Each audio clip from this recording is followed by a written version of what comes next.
දැන් 10 වසරේ ඉස්කෝලේ යන කාලේ මට මතකයි ඔය යසෝදරාවත කවි පන්ති තිබන්නේ රන්යහනේ සතපෙන කලබිසවුන්ට පුන්සඳ මඩල අහසින්නේ යහන පිට රන් කඳ ලෙසින් වැඩි අසෝදවුන් ළඟට තුන් යාමිට පෙනුනා සඳ මඩල මට මම කිව්වා හරිද දන්නේ ඉතින් මට මතකයි 10 වසරේ පොත්වල ඔය තිබ්බා හරි භාෂාවක් අපිට පුළුවන් කියන්නේ ඒක වෙනම ඉන්වෙස්ට්මන්ට් එකක් ලයිෆ් එකේ ලැන්ග්වේජ් එකක් පුළුවන් කියන්නේ අපිට තව කල්චර් එකක් ෂෙයා වෙනවා වගේ තමයි හරි දැන් සිංහල හෝඩියේ තියෙනවා සිංහල හෝඩිය අකුරු තියෙනවා කීයක්ද 60ක්. ඒ කියන්නේ දැන් ඔයාටයි මටයි මේ අකුරු 60ම පුළුවන් ඉඳ අපිට සිංහල පුළුවන්. ඉස්කෝලේ ගිහිල්ලා තිබුණොත්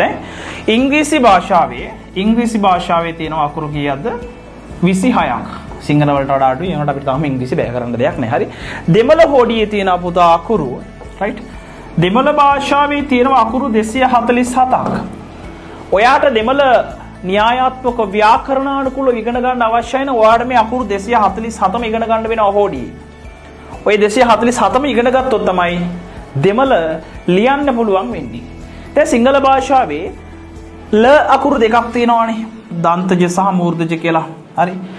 නයන ශබ්ද දෙකක් තියෙනවා. රයිට් මේ දන්තජ සහ මූර්ධජ කියලා. එතකොට මේ සිංහල කියන භාෂාව අපි දන්නවා අපි ඉගෙනගෙන ඉස්කෝලේ ගිහලා ඉගෙන ගත්ත නිසා.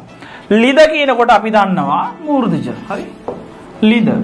ලලනාවන් කියනකොට අපි දන්නවා දන්තජ. ණය කියනකොට මූර්ධජයි, ණයා කියනකොට දන්තජයි. මේක ඉතින් අපි සිංහල ඉගෙන ගත්ත හින්දා ඒ ව්‍යාකරණානුකූල දැනුම අපිට තියෙනවා. මේ දෙමළ හෝඩියෙත් පුතා දෙමළ හෝඩියේ ල කාරක අක්ෂර මේ බලන්නකෝ. ල කාරක අක්ෂර තියෙනවා 3ක්.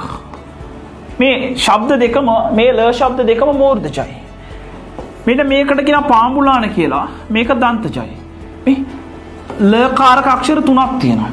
න ශබ්ද කීයක් තියෙනවද? න ශබ්දත් 3ක් තියෙනවා. මේ දෙන්නම දන්තජයි. මෙයා මූර්ධජයි. හරි. මෙයා මූර්ධජයි. එතකොට දෙමළ ඉගෙන ගන්න නම් මේ ල කාරක ශබ්ද තුන අවස්ථා උචිතව කොහොමද අපි වාක්‍යයක භාවිතා කරන්නේ? මේ න ශබ්ද ටික අවස්ථා උචිතව කොහොමද අපි භාවිතා කරන්නේ පිළිබඳ දැනුමක් අපිට තියෙන්න ඕන. දෙමළ කතා කරන විදියයි ලියන විදියයි දෙකක් පටල ගන්න එපා. රයිට් මේ බලන්නකෝ මම මේ ල ශබ්ද තුන ගන්නම්කෝ.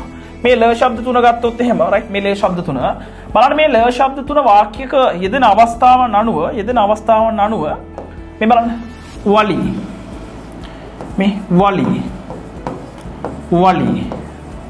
ල ශබ්ද තුනක් තියෙනවා.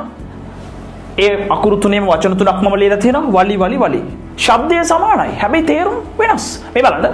මේ වලි කියලා කියන්නේ වේදනාවට. හරි. මේ වලි කියලා කියන්නේ සුළඟ. හරි.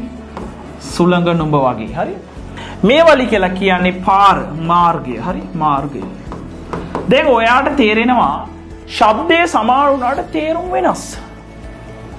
හැබැයි න්‍යායාත්මකව ව්‍යාකරණානුකූල පැත්ත නැතුව සාමාන්‍ය ව්‍යවහාරයේදී අයියෝ මගේ කකුල රිදෙනවානේ කාල් වලි තලයි වලි ඔළුව රිදෙනවා කයි වලි අත රිදෙනවා එතකොට වලි කියලා ප්‍රොනවුන්ස් කරනවාට මොන වලිද කියවෙන්නේ කියන එක අපි දන්නේ නැහැ. හැබැයි ව්‍යාකරණානුකූල පැත්තට ගියාම මෙන්න මේ විදියට මේවා වෙනස් වෙනවා. හොඳට මතක තියාගන්න.